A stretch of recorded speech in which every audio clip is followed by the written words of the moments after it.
मतलब के बिना कोई नहीं प्यारा, स्वार्थ के बिना कोई नहीं प्यारा। अब क्या बताते हैं, ऊंचा दिसे धौलरा ये मांडी चीती पोले, एक हरि के नाम बिना यो जम मारेगा रोल। यू काल रोल मार रहा तुम्हारी, तुमने बहका रहा है, मूर्ख बना रहा है, तुम्हारे साथ धोखा कर रहा है। ये बढ़िया बढ़िया कोठी तेरी, ये बेटी तेरी या कार तेरी, नहीं, तेरा तो अपना शरीर भी नहीं है।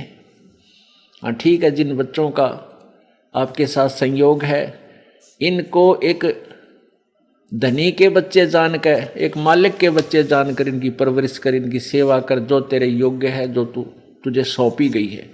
वो किस दृष्टिकोण से करे बच्चे अपने बच्चों का पालन? जैसे एक नौकरानी, इस दास ने देखा जब ये नाम उपदेश मिला, ये ज्ञान प्रभु का मिला, उसके बाद आंखें चार हो जाती है इंसान के। तो हर एक प्रक्रिया देखा करता था कि जहाँ हमारा ऑफिस था उससे एक कोठी छोड़कर दूसरी में एक बहुत बड़ा अच्छा सेठ रहता था, कोई फैक्ट्री का मालिक। उसकी एक लड़की थी 7-8 वर्ष की, और उस बच्ची का जो स्कूल था वहाँ से ज़्यादा यानी 5-10 किले दूर होगा, 2000 फुट की दूरी पे।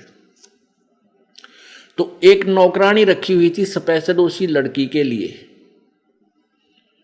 वो उसको खाना बनाती थी, उसकी इच्छा अनुसार जो भी वो चाहती थी वो खिलाती पिलाती थी, नहवाती धोवाती थी, और उसको कपड़े पहनाकर स्कूल की ड्रेस, और उसको वहाँ छोड़ कर आती थी और छुट्टी होते ही लेकर आती थी।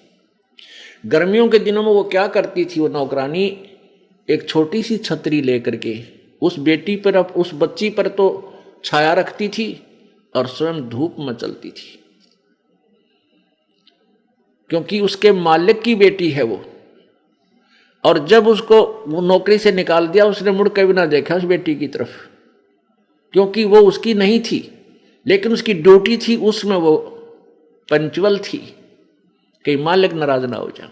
तो ये जो बच्चे बेटा बेटी आपके संस्कारवश आपके पास आए हैं, तो आपने इनको मालिक के दिए हुए मालिक के बच्चे, और आप उनको उस परमेश्वर का नौकर जानकर सेवा करके देखो इनकी, तो फिर आपकी ठीक है, थोड़ा बहुत लगाव बच्चे में बन जाता है, लेकिन वो 2 दिन पीछा पर खत्म हो जाता है।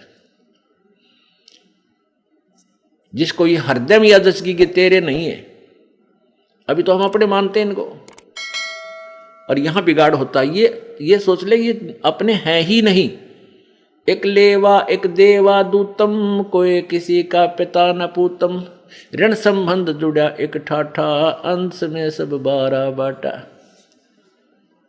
बहुत से प्रमाण परमात्मा ने बहुत से ऐसे उदाहरण दिए हैं, एग्जाम्पल दिए हैं, जिससे हम अपना दिल रोक सकते हैं, डांट सकते हैं, और परमात्मा के चरणों में दृढ़ हो सकते हैं।